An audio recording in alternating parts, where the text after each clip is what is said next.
उनकी एक लाइन है, वो कहते हैं शिक्षा को सेठी का दूध जो उसको पीता वो धारता है। तो हम लोग शिक्षित हो रहे हैं, समाज को बदल रहे हैं और आपस में ना कोई छोटा ना कोई बड़ा है, हम सब एक समान है।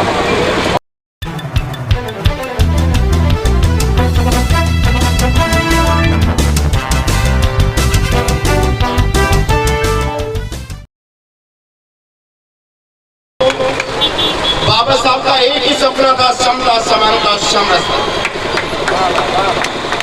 मानव मानव में भेद हो वो समाज के साथ है, इसलिए बाबा साहब का जो सपना था समता समानता समरसता, ये सपना आज की जो राज सत्ता है वो सपने का उस भाव का अक्षर से पालन करने वाली सरकार है।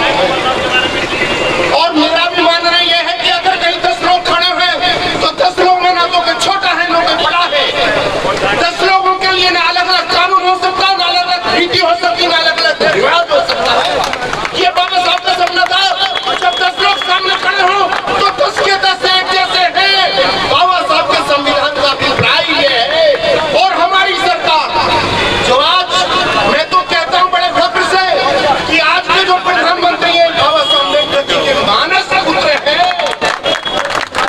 उनकी ये बात इस बात से परिलक्षित होती है कि बाबा साहब ने जिस स्थान पर 3 महीने निवास कर लिया, वो बाबा साहब का निवास स्थान माननीय मोदी जी ने वो स्मारक स्थल बना दिया। अर्थात वहाँ बाबा साहब अम्बेडकर का मंदिर है, वहाँ पूजा होती है।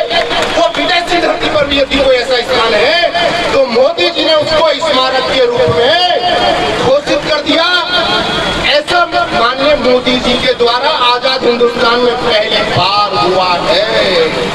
लोग बाबा साहब अम्बेडकर जी का नाम तो लेते थे, पर कृति में कहीं बाबा साहब दिखाई नहीं देते थे।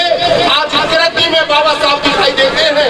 इसलिए मैं बाबा साहब के इस मानस पुत्र को भी इस मंच के माध्यम से प्रणाम करता हूँ, हार्दिक धन्यवाद देता हूँ। और हिंदुस्तान में अब बाबा साहब का संविधान लागू होगा, ना कोई स्थान विशेष होगा, ना स्थान कोई ऊंचा होगा, ना स्थान कोई नीचा होगा, ना कोई मानव ऊंचा होगा, ना कोई मानव नीचा होगा।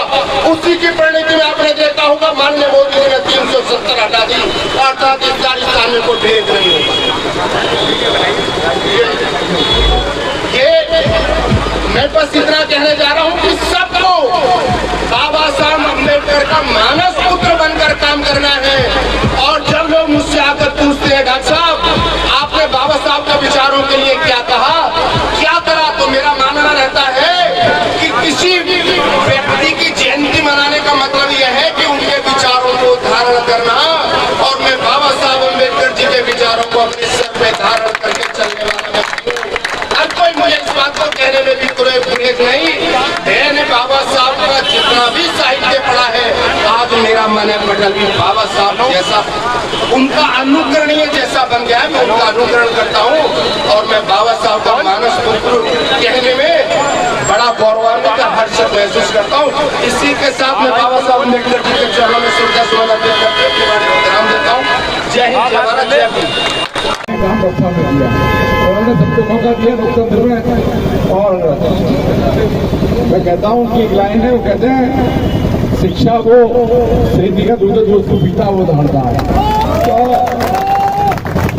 हम लोग शिक्षित हो रहे हैं, समाज को बदल रहे हैं और आपस में ना कोई छोटा ना कोई बड़ा है, हम सब एक समान है। और लोकतंत्र यही दिखाता है कि हम सब, उन्होंने हमेशा कहा कि आप पढ़ो, आगे बढ़ो, समाज को बदलो। और मैं भारतीय जनता पार्टी की ओर से बोलना चाहता हूँ कि भारतीय जनता पार्टी ने लोकसभा के जो 5 स्थान है, जिन्हें पंच स्थान बोलते हैं, उनको ठीक करने का काम किया, उनको एक अच्छा बनाने का काम किया। और लगातार भारतीय जनता पार्टी उनका सम्मान भी करती है। और कहीं भी कोई भी कार्यक्रम हो, हमारे जो 6 कार्यक्रम है उनमें एक कार्यक्रम जयंती का वो हर एक बूथ मनाया जाता है। तो भारतीय जनता पार्टी डॉक्टर भीमराव अम्बेडकर जी का पूरा सम्मान करती है और हमेशा उनके साथ खड़ी रहती है। और राहुल जी आ जाओ तुम थोड़ा तो मेरा यही कहना है कि हम सब उधर सीखें कि हम लोग शिक्षित बने, क्योंकि महापुरुष किसी कोई जाति का नहीं होता, महापुरुष सबका होता है और सबको उसको मानना चाहिए।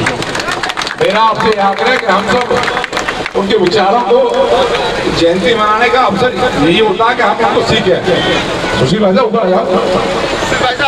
तो मेरा यही कहना आपसे कि हम सब उनको सीखें और विचारों पर चलें उनके, यही उनको सच्ची श्रद्धांजलि है और यही उनके विचारों के प्रति हमारा काम है।